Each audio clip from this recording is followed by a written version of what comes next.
Alright, welcome to another episode of Mama's Land. I have a question for you. Yeah.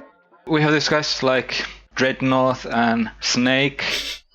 What motivated them? Because they stuck around for a while. I think like the old idea, don't feed the trolls.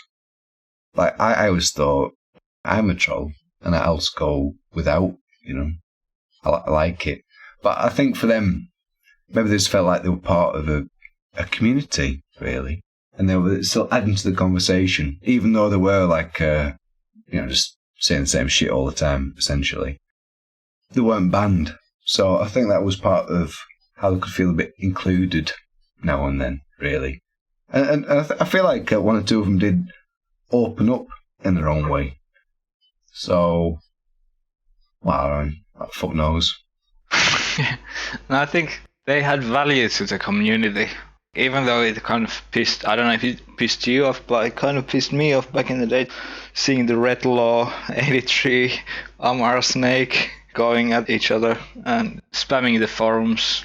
Every thread was about them, but in retrospect, it was meaningful in the sense of keeping the whole thing alive. Oh, aye, definitely. I feel like it was slightly a step up above the bots, like selling golf clubs and stuff, because it was a human behind it. It's just it was less intelligent than that. But I appreciate them going on. But for me, that feels like quite. Well, I don't know. Doesn't matter, does it, in the end? But I feel like a lot of it were quite low. It would have been good if they'd been more expressive with it. Yeah. Because there's a lot more to life than just telling people they're cunts all the time. But this is shit. You can make anything sound shit if you just focus on the shit aspects of it. But I think it's good to, be playful with stuff, interrogate stuff a bit, put some of your own stuff out there. And I feel like a lot of people who, got on well with everybody, like they always kind of chip their bit in, which I appreciated, and I always kind of liked. There's very much an arty aspect to all of it, really.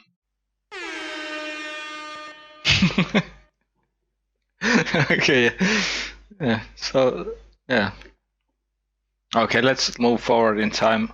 So I've been thinking about this whole podcast and, Amis set up the Discord and stuff like that. The reason I want to do the podcast with you is just to shoot the shit, basically. Catch up and have fun, but I'm still emotionally attached to Black and Cover. Do you think the social media, or whatever this is called, you think, it'll serve any sort of a purpose? Well, for me, it's neither here nor there. Just as much as my posts. I just enjoy doing them. I enjoy chatting to you right now. If someone's listening to this and they're enjoying it, good. And if they don't bother, well, they'll never know. Never know how good a time they're missing, So, I think to each their own. I think it's just as much for me as it is for you. And I appreciate anyone kind of listening or just being involved in the forums over the years. And just the amount of time that was wasted, really. Does it mean anything? I think it's worth there kind of interrogating and thinking about what was it all about, really? That's a really nice way of putting it. It wasn't really about anything.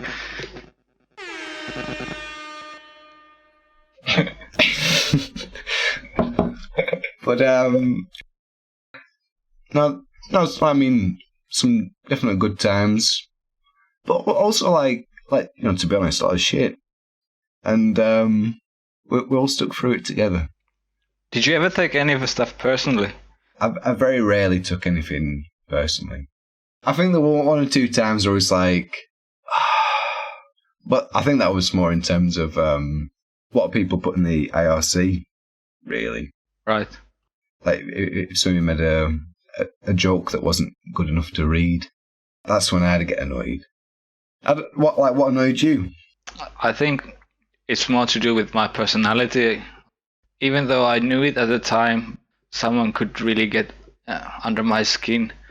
I can't think of any examples, but just some random idiot calling me a cunt on the internet, sometimes I did take it personally for whatever reason, and that's kind of cool. It also means that I also took the whole forum and like the friendships pretty seriously, Oh yeah, like I always took the relationship seriously, but I grew up in an environment where everyone kind of made fun of each other. Really, everyone called each other cunts and like you really like get under each other's skin. But like for me, there was always that underlying aspect of that kind of presentation, really, of trust to a certain extent. Like you don't tend to make fun of people that you like. Yeah, exactly. Yeah. Yeah, not to like come across as some kind of like, oh yeah, it was all actually like a good laugh and we're all in on the joke, kind of shit. But I don't know, like personally, there's never been like I felt too specific to me that, or maybe like some of what Smiley posted actually. But I think besides that, I think on the whole, I just liked it. I like now and then when I'd read a response to something, and I'd just be like laughing all day. It's one of the few things that made me like laugh out loud. Like I watch a lot of comedy and like sitcoms and all that shit. But back in the day, like the forums used to make me laugh the most. Really, maybe I have low standards. My memory is playing tricks on me, but like, I was thinking about the reign of King of Creation and Smiley, feeling like, I don't know, like I didn't really care about any of that. And I was doing these interviews and browsing the forums, and I came across my own thread about let's start DAC 2.0. So I guess I wasn't immune to that. I think I did take a lot of it. I took people at kind of face value. I feel like they meant what they said, but like a lot of the time, like I'm looking back on like I'm just reading my own posts and just thinking, fucking shit. But I just felt involved. At least I didn't have a Cowboy Bebop avatar. Who did? Do you remember Evo G? Evil G? Evo. I'll send it you in the. Let's see. Time for a little bit of a. Oh yeah. Project Phoenix. Is that from Bebop? I thought it was from Bebop. I don't know, but I remember them like getting my tits a bit. I googled Gimp Mask, and on the first page, I could still find the picture that I used originally before I switched to the Prosper one. Evo G. Do you remember this guy? No, Killa. Yeah. I do not remember this guy. I was just about to say that everything is kind of coming back to me as I check these links you're sending me, but no, Killa does not ring a bell. I feel like they were big back in the day. They were like the alt poster, Interests: Fallout, CS, DoD, BF 1942. Yeah. That's very 2003. Occupation gamer. Before we started doing this podcast, I kind of told you about some of the talking points I had written down. I'm not sure how intellectually stimulating this one is gonna be, but people, persons, silk, latex, opposites attract. Yeah. I think it's worth highlighting, really. Like, what do you think about it? I don't. Does it make any sense? Would you say the opposite of latex is silk? I mean, yeah, definitely. I'm a man of constitution, and yeah, I stand behind my words. Do you own anything that's silk? I used to have a silk shirt, but it was slightly too big for me. But I still liked it because it made silk. I had a pair of silk boxers. Oh. It was alright. Sexy. Do you prefer like boxers or briefs? Because I want them to be skin tight, but I don't want small boy panties either. Like a thong? Oh. Yeah, that's what the little boys wear, a thong. Yeah. Well, I mean, it's well advertised, isn't it? I'm more of a boxers kind of guy. The bigger the better. Sometimes I've looked at myself in the mirror and thought, is that man wearing a nappy? Like quite large, voluptuous boxers. Never any support at all. And it shows. But I appreciate the freedom for me. I've been wearing briefs recently, but just been not comfortable for me, myself. I'm really sensitive to touch. For example, sleeping with my t-shirt on would be terrible. Anything rubbing against my skin feels really uncomfortable, so I keep it tight. I sleep naked as well. Sexy. I remember this time, I don't know, maybe I was 4 or 5, whatever, but my mom tried to force me to wear this pantyhose, and I refused. I flat out refused. I like to think of myself as a pretty open-minded person, but just didn't work for me. I can definitely appreciate that feeling. I don't have my bare arms on a windy day. I don't have the wind rustling the hairs on my arms. Yeah. So I can appreciate wearing, forced to wear tight clothing, sure. Does it depend on the day? For me, sometimes it's fine. The other days, it's terrible. The wind and stuff. Oh, the wind. I always think there's always wind about. I'm always dressed right up to the wrist, the neck. Very. I always like having pockets as well. I always put a jacket on, got pockets around, that kind of thing. It's good. I appreciate it. But in terms of like my kind of underwear, it's a free-for-all. Most of my underwear have more holes than they have fabric left at this point. Life of a single man. Yeah, well, I'm at that stage. I kind of hide my old underwear, like when I'm drying it inside the drying rack, so my girlfriend doesn't see it and comment on it. But there's definitely quite a few holes in. It's embarrassing, really.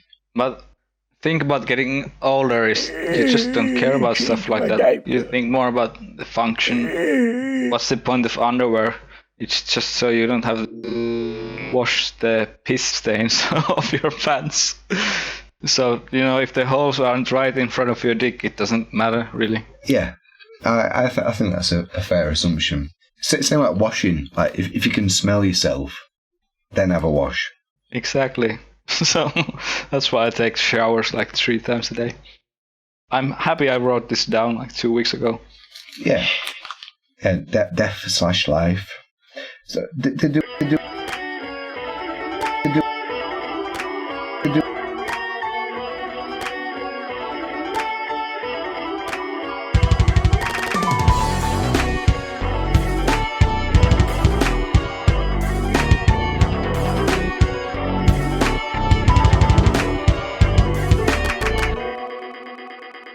we work out what D4/creative is? What? Is there one on the list like there's a letter, a dash? Oh, genuine/art. Ah, genuine art. Yeah, actually I did. I Change my diaper. viewing someone's stuff on the internet, like Instagram, for example. Do you get this like sense of if someone is being true to themselves or not? It's weird, I can't explain it, but I get this really strong sense of this guy is speaking from his heart. And it doesn't apply just to random people, but even people I work with. I can see their stuff, I know them, and I just sense this is the real stuff. This is just forcing it. Do you get that as well? Is this like a real phenomenon? Yeah, definitely, I think so. I definitely see people who do it for the kind of pleasure and the passion.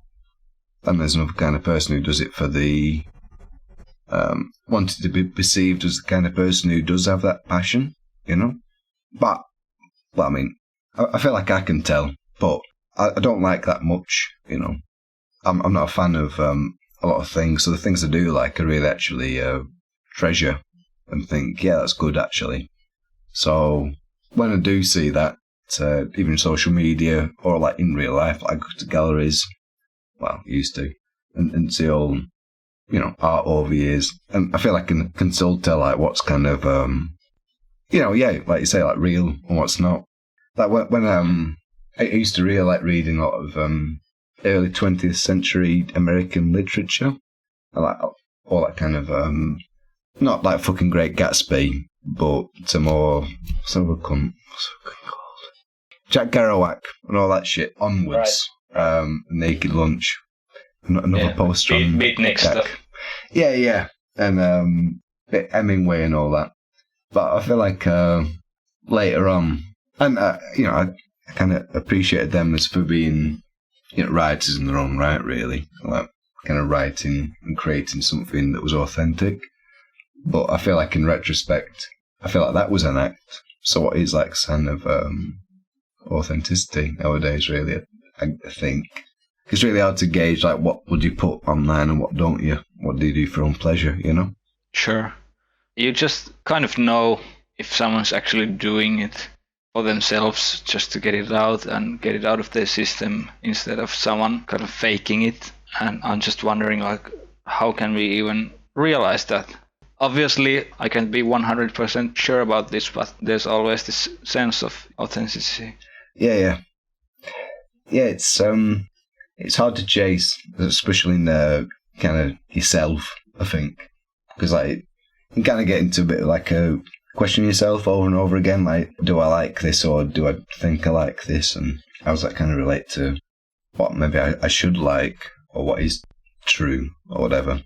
I used to think that concept of like truth in art and creativity was a bit like cliche, but I keep coming back to it. But that definition of what truth is keeps changing for me, For me, the end result is kind of irrelevant. I like seeing people execute their vision instead of someone else's. That's the main thing. I was asking you how COVID has affected your creativity, because it has affected mine. And one of the customers who come to the shop pretty often, he was telling me that he's become this social media fan of mine.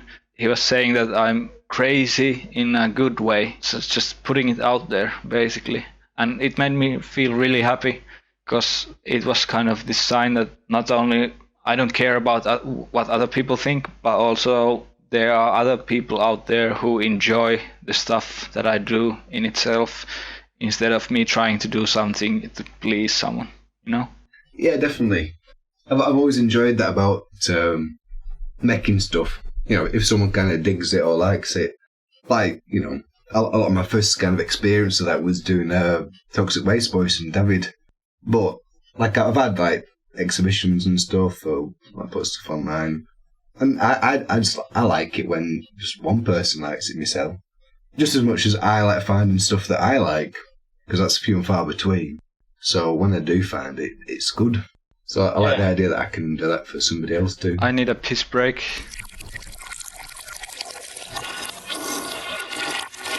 Where were we? Are we anywhere? We're nowhere. I was thinking of something I wanted to ask, actually. How did Toxic Waste Boy come about? I have no idea. Oh.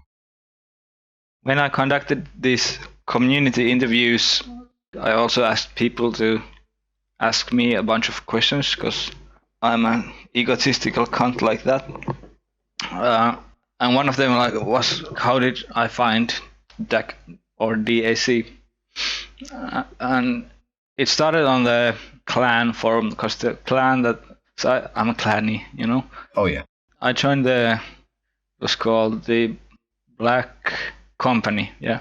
Oh yeah. Right, and they had their own forum and websites, and I don't know why, but I started creating these websites, and I don't remember like the timeline of the whole thing, but somehow Kriegel got a hold of them and started posting them on the DAC website on GameSpy, and that's how the whole thing started. But why or how, I have no idea.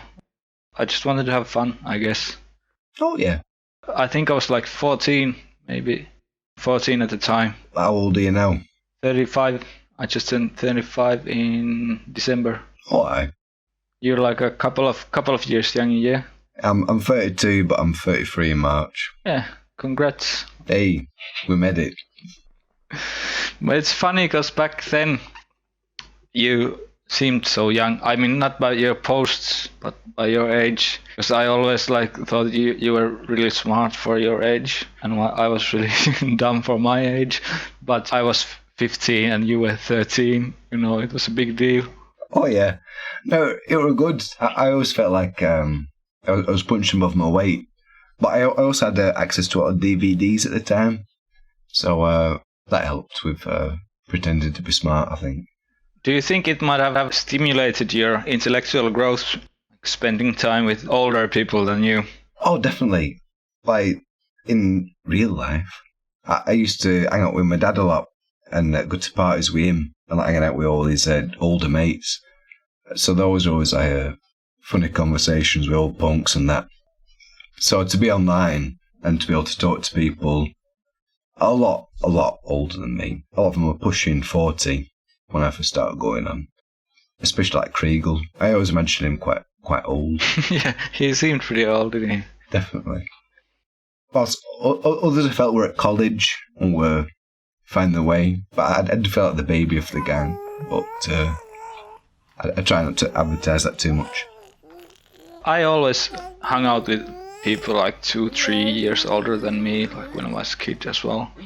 And it had its benefits. They could buy beer for me, but I don't know why, but I just couldn't relate to people my age back then.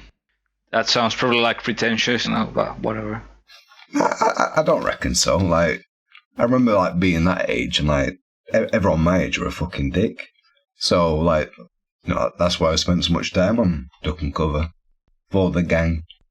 Teenage fan club. It was good. Yeah, it were a laugh though. But I think like now you won't think twice about people talking online to people and all that. But back then it were like cyber future almost. But I appreciated it and the whole kind of spectrum of everything that span off from it. Have you ever thought about this exponential growth of technology? Yes. Back when you were a kid, thinking about playing a game with this 3D headset on, it sounded like sci-fi stuff. And now it's, whatever. It's alright. Yeah, it's not even a thing, is it? I feel like it's a shame in some ways, but maybe it's good. But like all we really need is like nonsense on the internet. Like when it comes down, you could have a virtual world with, living AI. I don't have time for that shit nowadays, really. But yeah, I was definitely into like futurist ideals and what technology could be to humankind and all this kind of thing. But over the years, like just seeing, just pick anything, like all the social media reflection on it and how that sort of like trickles down into kind of common thought. I don't know. Does technology make you feel like an old man? I'm getting there, I think. I keep seeing like memes of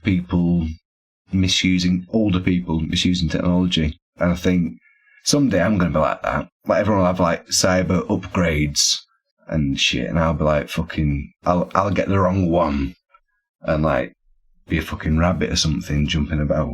Because what I'm thinking is like the pace of progress is getting faster and faster. I'm wondering if anyone will be able to keep up with it. If 25-year-old kids will think old because they don't understand what's going on. Have we like passed some point of it's just beyond our understanding? I think we'll be getting to that in 10 years, Michelle. It's all changed so quickly. So it's going to keep changing quickly, I think. So I think there'll definitely be a point where, people within a few months of a different experience will struggle to relate to each other, potentially. So I half read this book by this guy called Ray Kurzweil. Oh, yeah. He had all of these graphs, and that's the interesting part, pictures. Yeah. About progress and basically how you can kind of line the whole evolution of the human species. How should I put it? If you start from the single cell organisms, it took like a billion years to evolve into organisms and so on. And the next step was a little bit faster and so on, and then we became self-aware at some point and then reached the point of agriculture, and the whole way has been progressing at this, what do you call it, like a logarithmic scale. Yeah. And now we reach the point that it progresses so fast that we don't even grasp it, because we're always comparing what's going to happen in the future to what is happening at this moment. So when people ask when AI will become conscious or whatever, and they're gonna say like, oh, in a million years, but it's gonna be a lot faster according to him, and I think that's pretty interesting. So like in 10 years, 20 years, like you said, it's gonna be weird, I guess. Definitely. I think that's part of like what I've reflected about quite a bit. Kind of interesting how technology impacts people and that. You used to do a bit of research on it back in the day. Yeah, I definitely think that's where a lot of the separation will occur. Like, just as much as some people knew about what a pandemic could be versus actually like experiencing coronavirus. I think at some point we'll become, into a situation where there'll be the technology will be improving so quickly that we can't really understand it so much. I think that'll be the next kind of crisis myself. So I think you'll either have to kind of build your mind up to take on memes and listen to podcasts like this great podcast with Mama's Gang 2021. Duckandcover.cx, still Christmas Islands. Holla at your boy. Shout out to Simo. Did you read the sanitarium interview? I saw that you did it and I was like, is that a real thing? It is very much real, but Simo is a professional drummer these days. Still going strong.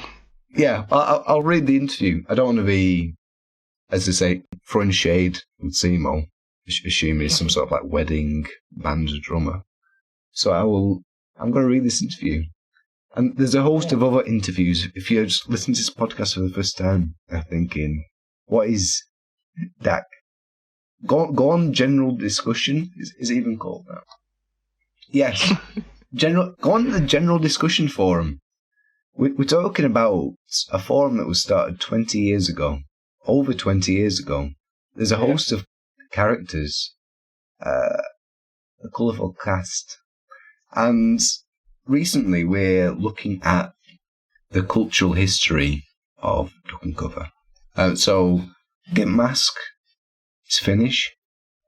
He's been doing a ton of interviews recently, looking at different people, various characters. There's a guy called Extreme Drinker. He looks like he's sort of American Cash look. So there's loads of lore. So keep listening, and you will find this is the best one to listen to. What were we talking about before, sorry? I don't know, but I just noticed there's an interview with Thor Kaufman, and he was in Mama's Gang, and we kind of forgot about him for a second when we were making a list of people. And I'm sorry, Thor. There's more people in Mama's Gang than there isn't in Mama's Gang at this point. Yeah. But he's one of my favorite guys from the IRC, the IRC days. Yeah, definitely. Yeah, they are good. There's a lot. Everyone involved in the thing, besides one or two people, were really good. I'm gonna look forward to reading these interviews tomorrow, and just seeing what trajectory people took. Even Stainless was interviewed. Yeah, actually, Stainless was just saying a little. Hang on, an hour ago on the Discord channel of Duck and Cover about the lockdown in Australia right now, and looks like it sucks. I'll just quote him here. Can't travel more than 5 kilometers. Only allowed outside for 2 hours. Masks everywhere and so on. Outside, I can't even relate because there were some travel restrictions in Finland, but it was just from the capital area to other areas, and it lasted for 2 months maybe. You couldn't travel abroad, of course, but it's sorry, man. We're all having a bad time at the minute. So donate to our Patreon. Smash that like button. No, it's tough. I always forget that there's quite a big Australian influence in Duck and Cover. Yeah, I mean, Kriegel was Australia. I hope. So, I mean, there's a good chance they knew each other. Yeah, I like to think so. Hopefully. But there's a slim chance that they don't know each other as well. Very slim. But, you know. I mean, big conventions, cosplay events didn't exist when this was around. And if it did, we wouldn't have gone anyway. But it would have been a good opportunity for people to maybe embarrass themselves. Which is what I'm all about. There was this thread about DAC Con 2012. I think I don't remember who started it, maybe Mismatch. I would love to meet the DAC guys. Yeah. It's just the logistics of the whole thing, but I love the idea of it. I would meet up with everyone and do cosplay. Who would you be? You know that there was a kind of a rat character in Fallout 1 and 2, like in a yellow top with a very slumped neck, bald head. I'd be them. Perfect. I'd be Vic. Vic. It's good. Yeah. I always hated the guy. I mean, I don't know why, but that bald cunt. I've beat the game like 20 times or whatever, but after the first 2 times, I would always make sure that he died. Like, I would rescue him just to take him into the desert and put a bullet through his head, or like have him around until NCR and just go to the cabbage patch and punch him to death, or like plant explosives to his pants. Or then I would just snipe him through the window before even rescuing him. Or just leave him there, be a slave. So I think I owe him cosplay. That sounds a good reason. Yeah. I also quite like... Who's the fat guy? Gizmo. Gizmo, yeah. But I'm not fat enough. I'm not fat enough to be Vic either, but, I can... Well, make do. What wasn't there? There was a poster called Gizmo. Was there? Was that No Mutants Allowed? Was that more their thing? I don't know. But I also really liked it about Fallout when he said about taking people out into the desert and executing them. Because I quite like doing that with, is it Miles, the drug dealer? Yeah, maybe. I'm saying yes before I even know, but yeah. It sounds right. There was a weedy one, but I always like the dudes where you could have a talking head, bit of animation involved. Yeah. But it was also good to kill them too. Do you mean the one that you rescue from somewhere? Some farm, somewhere. Yeah, I didn't find him until like a few playthroughs, so I never felt attached to him really. I mean, like Cassidy, great guy. What's your favorite companion?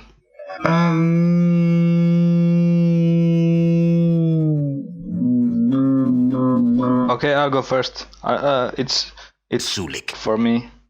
Oh yeah, Sulik, he was good. What you been eating? I don't know why. It's just isn't he like the first one you encounter? Yeah, probably. Yeah, and his appearance and his accent, dialogue, and his whole backstory, which they cut out from the final game.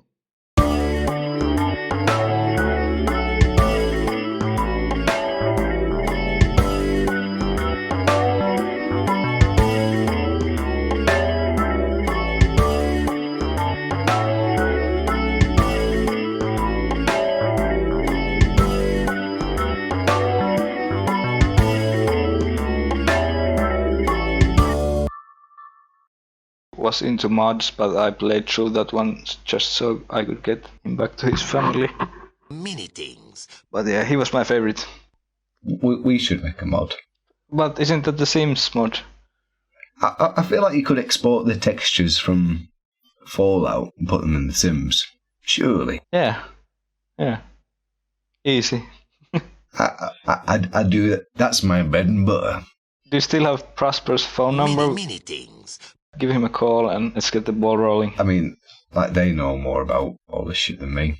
I've been doing this for 5 years. Right. But they're still better. Good old pizza lover. Do you do 2D stuff as well? No. The only 2D stuff I've done is the David animation. But I can't be as good as Pizza Lover. Like, I do really like the stuff. I like when I saw that they were doing that started getting me thinking, oh yeah, I could start getting to 3D shit if they can do it. Maybe I can do it. That's cool. And you could. Oh yeah. And you did, yeah. You know, it's a crazy kind of world we live in. I think, like, possibly you put something in the fan art forum ages ago about doing a print, but putting vinegar or something on the sheet of aluminium and making like it rust and using it as a kind of print or something. Do you remember that? No, not at all. Oh. Well, I thought that was interesting anyway. So who did what? I thought it was you, but it might have been somebody else. Got a sheet of metal and scratched into it to make a print, and they made a print, but separately they poured some sort of oxygenating agent onto the metal, so it started to create rust. You know, like, yeah, that was cool. Anyway, I was impressed by that at the time. I don't think that's me. I did some etching back in art school, but I don't think I actually have some of the stuff saved up. I did this robot guy. I think it was inspired by Fallout in a sense. I feel like that's what I'm remembering. Was it in profile with like a kind of big circular spiral eyeball? Yeah. Yeah. So that's what you're talking about. Yeah, Yes. I did that one. Yeah. I'll try to dig it up and take a photo. Yeah, that was like 15 years ago or something. Yeah. Yeah. I remember reading that and seeing you were at doing an art course, and that made me more interested in it. 'Cause I kind of thought to all university and stuff like that, like, I can't fucking afford that. It was never explained to me what it was. Kind of seeing bits and bats on the forums, especially like that got me more interested in, kind of pursuing that as a thing. I was planning to go to the uni to study art, but the limit to get in was 31 points, and I got 30.5 points, and it kind of bummed me out for quite a long time. Like, I steered away from art for a long time. It was one of my favorite mediums. It's a whole lot about the process, and it's kind of unpredictable of what's gonna come out, and that's basically what tattooing is about. You have the stencil and you're just trying to do the best job you can, but once it's in there, it's in there, and that's what I like, because I don't like oil painting or stuff like that, waiting for it to dry for ages. I just want to get it done and see the results. Oh yeah, it's good. I've had some tattoos where I feel like my tattoos might not have been massively accurate, but I appreciate that because it shows kind of human slog of like making stuff and like tattooing somebody every day.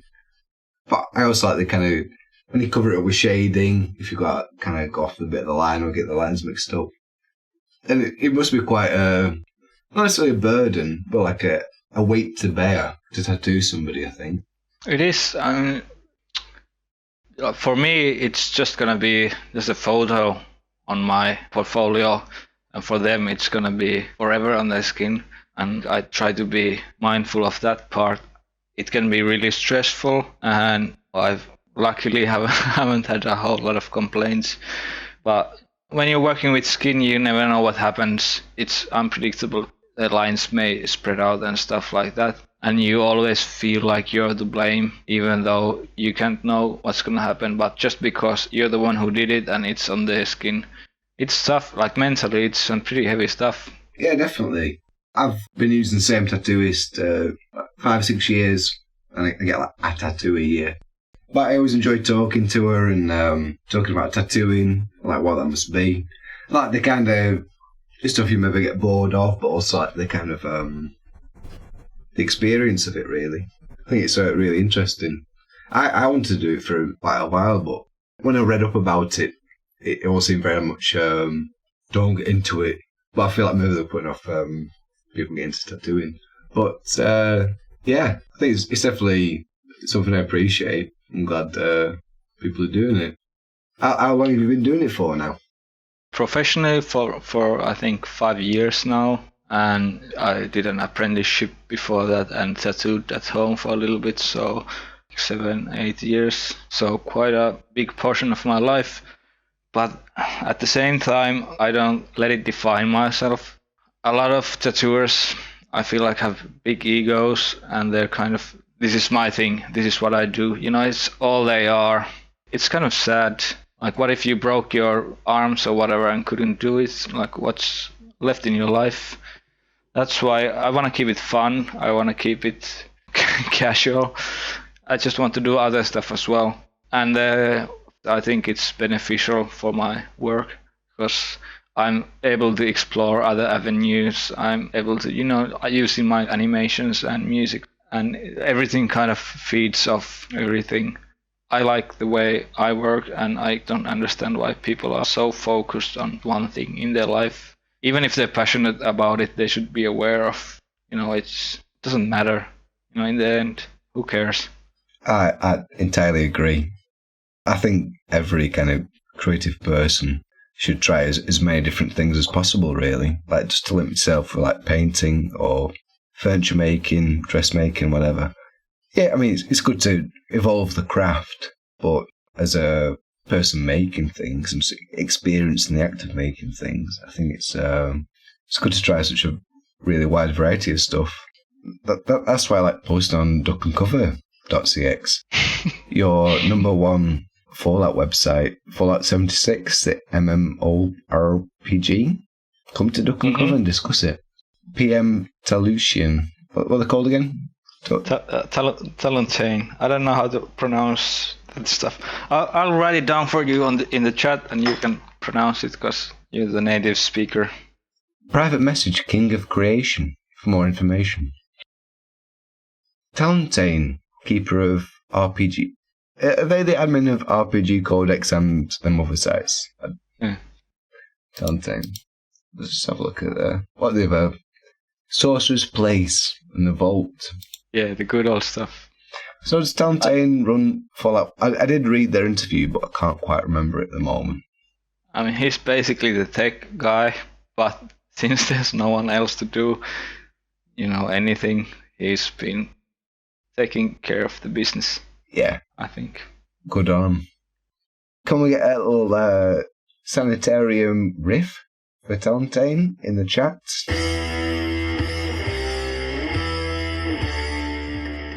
Remember to donate to duckandcover.cx. I think it's almost time to wrap this one up, but now I'm just gonna talk about this Super Mario jazz album that I found. The guy who made the music for like Zelda and Mario, Koji Kondo. There's this official authorized recording of Super Mario that's jazz songs basically, and I was wondering, what if that was his vision all along, and it was just the technological limitations that made him resort to the 8-bit sound, which kind of, defined a whole generation. And if he was able to record the whole thing as a jazz album in the first place, would we ever have arrived to this point? Would there have been some sort of a reductionist movement in the music that would have worked out to make 8-bit music? And would I be listening to this 8-bit version of the jazz album instead? No. I don't know. I used to really like downloading illegal software and opening the installer, and straight away he's just like, I was fucking straight away belting right in your face. So I enjoyed that, but I think with the kind of like, should it actually have been this version of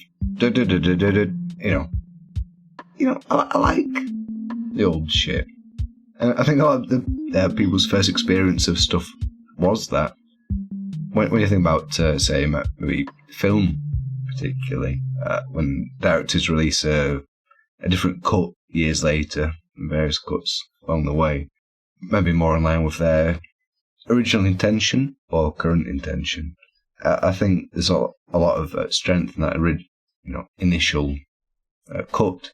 So I think with the kind of 8 or 16-bit versions of these kind of Mario songs, or various other ones, maybe even like before that, we could talk about with graphics. Like, it is what Fallout is, more in line with a 3D world like Fallout 3 and 4, or the 2D isometric. And I think it just suits the time it was. It very much suits the observers of that piece of music or piece of graphics or whatever it is. So, not to sound like too much of a wank, but I think the original kind of 16-bit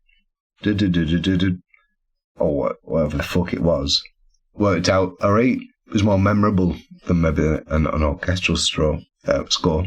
The weird part is, it really is. It's a good jazz album.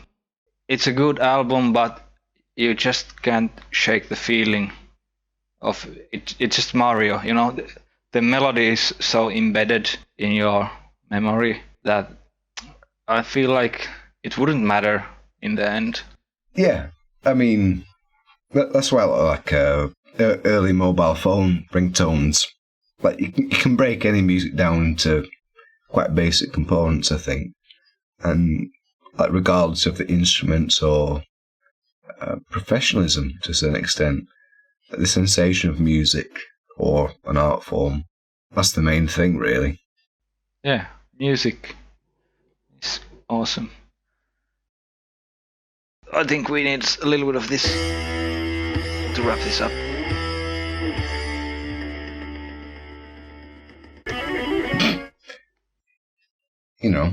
Can't forget Sanitarium. Yeah. Alright, I'll see you next time for another episode of Mama's Land. The number one. Number one. Yeah. Later, taters. That's the one.